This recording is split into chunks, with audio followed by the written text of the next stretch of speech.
Hello and welcome to an assistive tech guide.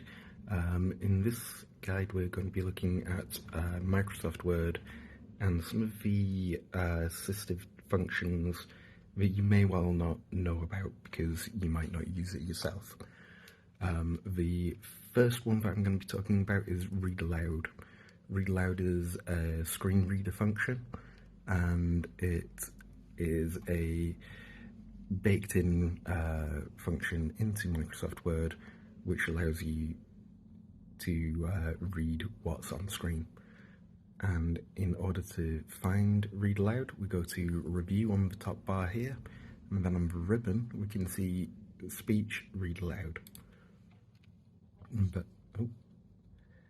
And that brings up this little thing here. So what I can do is anywhere where my cursor is, I can click on there, and then when I press play, it reads aloud. You'll notice that it was highlighting the word that it was reading as well. What we can do here is we can change the speed of the voice, and we can change whether we want it to be a male or a female voice. This is very good for students who find it difficult to read.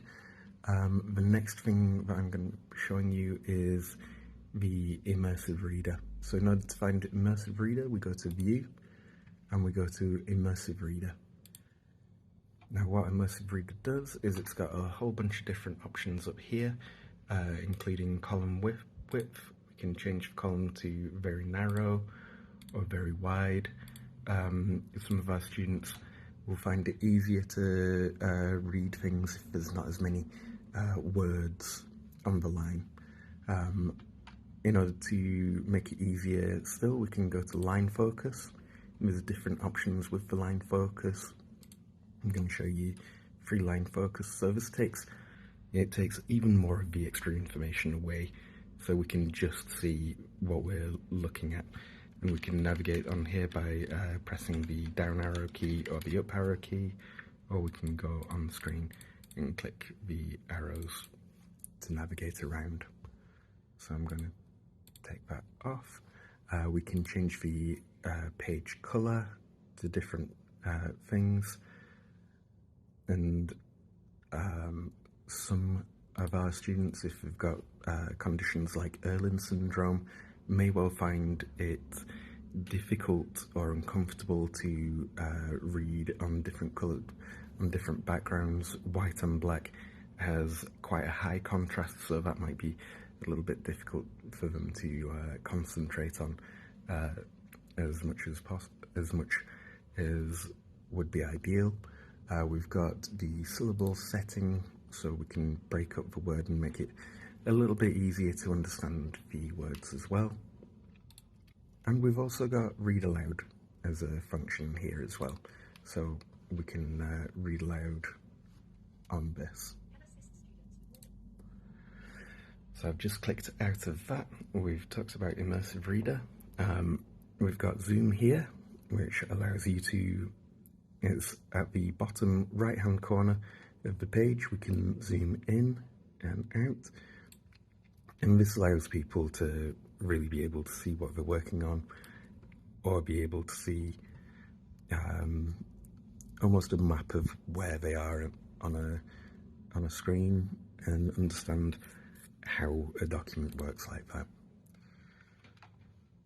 So the next thing we've got is keyboard commands. There are many different keyboard commands. These are just the ones that you might come across most often, may well be most friendly or most usable for our students. So copy is pressing Control and C, and that puts it in your cache. So I'm going to go down a couple of things here, and then paste is Control and V, and I can paste as many times as I want. And find command, if you consider, for many of our students, the short-term memory might not be amazing. So being able to remember exactly what they've been reading, where they've been reading it. That might be difficult, but they may well be able to remember some bits of what they've been thinking about. So this find command, it'll often bring up a navigation window, such as the one on the top left here. You can use these commands in many different different applications. So I'm going to look for read, and now I have a whole bunch of different places where I've got read loud, readability, and different things like that within this text. This isn't all of the assistive tools within Microsoft Word. Obviously you've got dictate, you've got a whole bunch of other things within here, but these are the ones that I think at the moment could be beneficial to our students, and ones that I think a lot of people don't currently know about. I hope this is useful. Bye.